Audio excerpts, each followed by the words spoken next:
எங்களையா வன்முறையாளர்கள்? நாங்களா இந்த தேசத்தின் இறையாண்மைக்கு எதிரானவர்கள்? மன்னித்துக் கொள்ளுங்கள், நாங்கள் இழிச்சவாயர்கள், ஈனப்பிறவிகள்.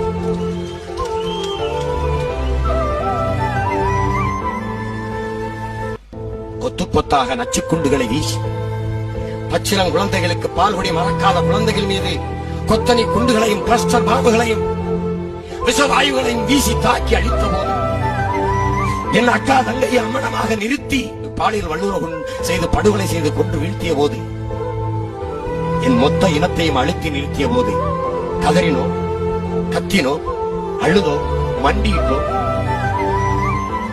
அரசியல் தலைவர்கள் அதை திருநங்கை வரை தெருவிறங்கி போராடினோம். ஆடு மாடுகளை தவிர எல்லோரும் இறங்கி போராடினோம். எண்ணற்ற போராட்டங்களை செய்தோம். மலையில் நனைந்தோம், மனித செங்கலிகளை நடத்தினோம், தீக்கு எங்கள் உடலை தின்ன கொடுத்தோம், என்னென்னவோ செய்தோமே. என் உறவுகளே, என் உறவுகள், எங்கள் ரத்த சொந்தங்கள் அந்த மண்ணிலே செத்து விழுந்து கொண்டிருந்த போது இந்த மண்ணிலே சிங்கள மாணவர்கள் படித்துக் கொண்டுதானே இருந்தார்கள். இந்த மண்ணிலே சிங்களர்கள் வர்த்தகம் செய்து கொண்டுதானே இருந்தார்கள். இந்த மண்ணிலே புத்தபிக்குகள் தங்கள் புத்தக தேவாலயங்களுக்கு வந்து வழிபட்டு திரும்பித்தானே சென்றார்கள்.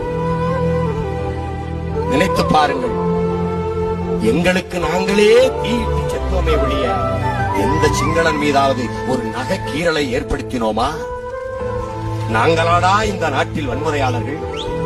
நாங்களாடா இந்த தேசத்தின் இறையாண்மைக்கு எதிரானவர்கள்?